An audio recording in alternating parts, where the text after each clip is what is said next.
क्या आपने कभी ये सोचा है कि अगर कोई कंट्री फाइनेंशियल क्राइसिस से गुजर रही हो, या किसी कंट्री को पैसे की ज़रूरत हो, या कोई कंट्री ऐसी कंट्री हो जो डेवलपिंग कंट्री हो जिनको डेवलपमेंट के लिए फंड्स चाहिए हो, तो इस केस में उस कंट्री की मदद कौन करता है? अगर नहीं जानते तो इस वीडियो में हम डिटेल में समझेंगे इसके बारे में। ये जो टॉपिक हम कवर करने वाले हैं ये आपके इकोनॉमिक्स में चाहे बीए, चाहे एमए या बीकॉम का भी सब्जेक्ट हो सकता है, प्लस कॉम्पिटिटिव एग्जाम्स में इससे रिलेटेड बहुत ज़्यादा क्वेश्चन पूछते हैं। तो जो आपका आंसर था कि फाइनेंशियल क्राइसिस में कंट्री की मदद कौन करता है, वो है इंटरनेशनल मॉनेटरी फंड। इसको आईएमएफ भी बोला जाता है शॉर्ट में। ये एक ऐसा फाइनेंशियल इंस्टीट्यूशन है, यानी कि इंटरनेशनल इंपॉर्टेंट फाइनेंशियल इंस्टीट्यूशन है जो कंट्रीज को इकोनॉमिक टर्म्स पे हेल्प करता है, बोल सकते हो। अगर फाइनेंशियल क्राइसिस है या कहीं प्राइस स्टेबिलिटी या उनका बीओपी डेफिसिट में चला गया है, उनका ट्रेड अच्छे से नहीं हो पा रहा, बाकी कंट्रीज के साथ इनको आपस में जोड़ के ये हेल्प करता है ये ऑर्गेनाइजेशन। तो इसके बारे में डिटेल में समझते हैं। सबसे पहले हम स्टार्ट करेंगे थोड़ा सा हिस्टोरिकल बैकग्राउंड से। इस वीडियो में हम इसका हिस्ट्री के साथ साथ इसका ऑब्जेक्टिव्स, फंक्शंस भी कवर करेंगे। तो अगर आपका आंसर 20 मार्क्स का है या आपको इसका कंसेप्ट समझना है तो ये वीडियो आपकी काफ़ी मदद करेगी। देखिए, हिस्टोरिकल बैकग्राउंड से जाने तो ये जो ब्रिटेन वुड कॉन्फ्रेंस हुई थी यूनाइटेड स्टेट्स में 1944 में, तब इसका एस्टैब्लिशमेंट किया गया था और ये एक्चुअल में वर्किंग में आया था 1945 में। अब ये क्वेश्चन आता है कि इसको बनाने के पीछे रीज़न क्या था, कि the reason behind formation of IMF. तो फॉर्म इसलिए किया था कि उस टाइम पे वर्ल्ड वॉर 2 का टाइम चल रहा था, कंट्रीज़ में काफ़ी फाइनेंशियल क्राइसिस चल रहे थे, कोई भी कंट्री अपनी मर्जी से टैक्स रेट इंक्रीज कर रही थी या ग्लोबल ट्रेड या ट्रेडिंग सिस्टम में रिस्ट्रिक्शंस लगा रही थी, करेंसीज की बहुत ज़्यादा अनस्टेबिलिटी थी, कोई कंट्री की कुछ करेंसी, कोई करेंसी, तो ट्रेडिंग अच्छे से नहीं हो पा रही। तो ये सबको कंट्रोल करने के लिए एक अथॉरिटेटिव बॉडी होनी चाहिए थी जो ये सारी कंट्रीज को वो अपनी मनमानी ना करे और कंट्री ग्लोबल वर्ल्ड पे काम करे, ये करे। तो इसीलिए उस टाइम पे बहुत सारी कंट्रीज ने मिलके इसका एस्टैब्लिशमेंट किया था। इनकी अभी देखा जाए आज के टाइम पे तो 190 कंट्री इनकी मेंबर्स हैं और ये आईएमएफ जो है इंटरनेशनल मॉनेटरी फंड, इसका जो हेडक्वार्टर है वो है वॉशिंगटन डीसी में। यानी कि मैंने आपको रफ स्केच में पूरा इसका बैकग्राउंड समझा दिया। तो चलिए इसको समझते हैं कि थ्योरेटिकल टर्म्स में आप इसका आंसर कैसे लिखेंगे। सबसे पहले आप तो उसका मीनिंग लिखोगे, जैसे मैंने आपको स्टार्टिंग के वीडियो में बताया कि इंपॉर्टेंट इंटरनेशनल फाइनेंशियल इंस्टीट्यूशन है, ये आप इसके मीनिंग में लिखेंगे। फिर इसका आप हिस्टोरिकल बैकग्राउंड लिख सकते हैं कि ये एस्टैब्लिश हुआ था कब, 1944 पे। कब? During Britain would conference. Britain would conference हुई थी, कहाँ पे हुई थी? यूनाइटेड स्टेट्स में हुई थी, ठीक है। और ऑफिशियली इसकी वर्किंग स्टार्ट होती है कब से? ऑफिशियली इसकी वर्किंग होती है 1945 से, ठीक है। अब क्या रीजन क्या था? Reason behind formation of IMF was कि बहुत ज्यादा वर्ल्ड में इकोनॉमिक इंस्टेबिलिटी चल रही थी वर्ल्ड वॉर 2 के बाद। जैसे कि करेंसी, हर कंट्री की करेंसी इनस्टेबल थी, कोई करेंसी बढ़ रही है, कोई करेंसी कम हो रही है।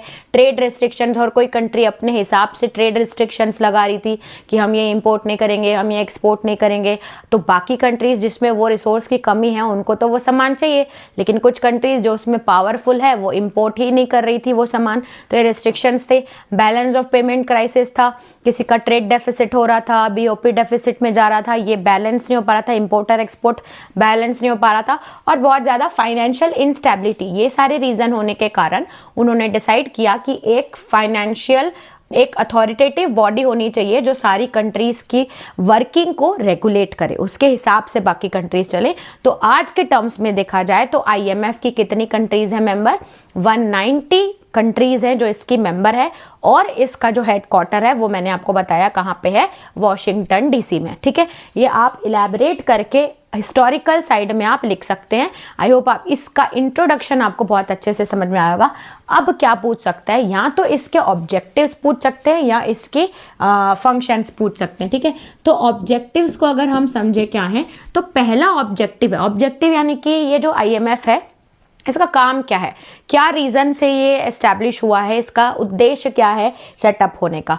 तो अभी हिस्टोरिकल बैकग्राउंड समझ के तो हमको ये पता चल गया कि जो ये प्रॉब्लम्स है इन्हीं का ही सॉल्यूशन निकालने के लिए हमने IMF को इस्टेब्लिश किया था। तो चलिए जानते हैं कि इनका ऑब्जेक्टिव क्या है। तो पहला कि ये इंटरनेशनल ट्रेड को प्रमोट करे, ठीक है, यानी कि जो पहले जो कंट्रीज बहुत ज़्यादा ट्रेड रिस्ट्रिक्शंस लगा रही थी, अब ऐसा नहीं करना है। ये ऑर्गेनाइजेशन क्या करेगी, लोगों को प्रमोट करेगी, कंट्रीज को बोलेगी कि आप ग्लोबल ट्रेड करो, जिससे दोनों कंट्रीज को फायदा मिले, प्लस डेवलपिंग कंट्रीज की भी हेल्प होगी डेवलप करने के लिए। तो इसका ऑब्जेक्टिव ये है कि जो कंट्रीज है वो आपस में स्मूथली ट्रेड करे, तो ये प्रमोट करती है इंटरनेशनल ट्रेड। फिर आता है इंटरनेशनल मॉनेटरी कॉर्पोरेशन, यानी कि करेंसी के टर्म्स में, फंड्स के टर्म्स में एक कंट्रियां इंटरनेशनल लेवल पे मॉनेटरी पैसे के टर्म्स में हर कंट्री आपस में कॉपरेट करके चले, ये चेक करेगी। उसके बाद मेंटेन एक्सचेंज रेट स्टेबिलिटी, यानी कि यहाँ पे हमने देखा था ना कि बहुत ज़्यादा करेंसी की इंस्टेबिलिटी थी, कोई कंट्री की करेंसी बढ़ जा रही है, कोई करेंसी की वैल्यू एकदम से डाउन हो जा रही है।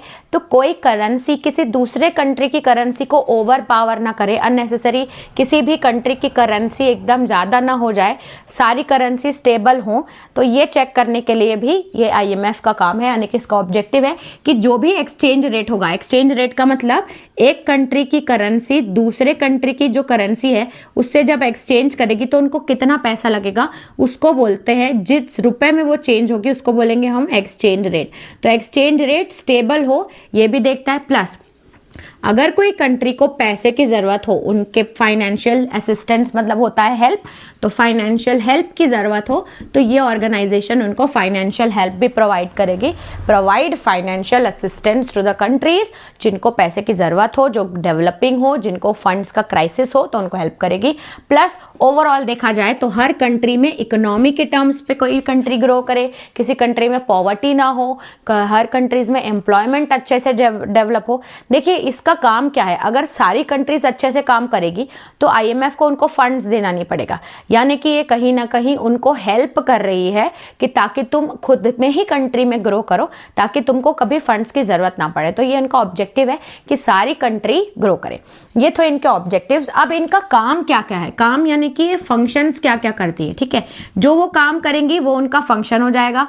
तो हम थोड़ा बहुत इतना आइडिया तो हो गया है कि हमको ये पता चल गया कि IMF का काम क्या है। हमको ये पता है कि IMF क्या करती है, फाइनेंशियल हेल्प प्रोवाइड करती है ऐसी कंट्रीज जिनको क्राइसिस है, फाइनेंशियल उनकी करेंसी में बहुत ज़्यादा, उनके कंट्री में डिप्रेशन चल रहा है या इंस्टेबिलिटी है, ये सब हेल्प करती है। उसके बाद सर्विलियंस ऑफ ग्लोबल इकॉनमी, यानी कि पूरी ग्लोबल इकॉनमी में ये चेक करती है, नज़र रखती है कि सारी ग्लोबल इकॉनमी अच्छे से चल रही है क्या नहीं।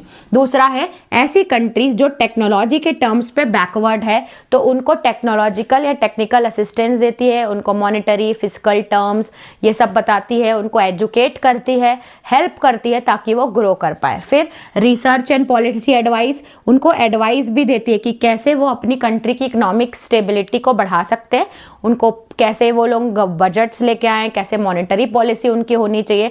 कभी कभी एक एक्सपर्ट की एडवाइस चाहिए होती है ना हमको हमारे रास्ते में सही काम करने के लिए, वैसे ही IMF एक अथॉरिटेटिव बॉडी है, तो वो बाकी कंट्रीज़ को एडवाइस देती है। प्लस वो अपना रिसर्च पेपर भी टाइम टू टाइम, जैसे वर्ल्ड इकोनॉमिक आउटलुक, ये रिसर्च पेपर भी ये टाइम टू टाइम पब्लिश करते रहते हैं ताकि बाकी कंट्रीज समझ के सीखे कि एट प्रेजेंट वर्ल्ड में क्या चल रहा है और कैसे उनको अपनी कंट्री के लिए सुधार लाना चाहिए। फिर आता है एक्सचेंज स्टेबिलिटी, कि एक्सचेंज रेट होगा, एक अगर ग्लोबल ट्रेड हो रहा है तो करेंसी एक्सचेंज होगी, तो एक्सचेंज रेट स्टेबल होना चाहिए। ये भी ये काम करती है, यानी कि ये इनके फंक्शंस थे और ये इनके ऑब्जेक्टिव्स थे। तो इस वीडियो में हमने डिटेल में जाना अबाउट हिस्टोरिकल बैकग्राउंड कि IMF क्या है, उसका ऑब्जेक्टिव क्या है, फंक्शंस। अब इसमें ना क्रिटिसिज्म और इम्पोर्टेंस छूट गया, अगर मैं इसमें क्रिटिसिज्म और इम्पोर्टेंस लेती तो वीडियो काफ़ी बड़ी हो जाती। तो अभी आप इतने टॉपिक कवर करिए, इसमें आप अपने ओन वर्ड्स में लिख सकते हैं, मैंने बस हेडिंग लिख के एक्सप्लेन किया है। आप 2-3 लाइन्स अपने वर्ड में ऐड करके 20 मार्क्स का आंसर आसानी से लिख सकते हैं। आई होप आपको वीडियो पसंद आई हो, अगर पसंद आई हो तो don't forget to subscribe my channel. इस वीडियो में इतना ही रखते हैं, थैंक्स फॉर वॉचिंग।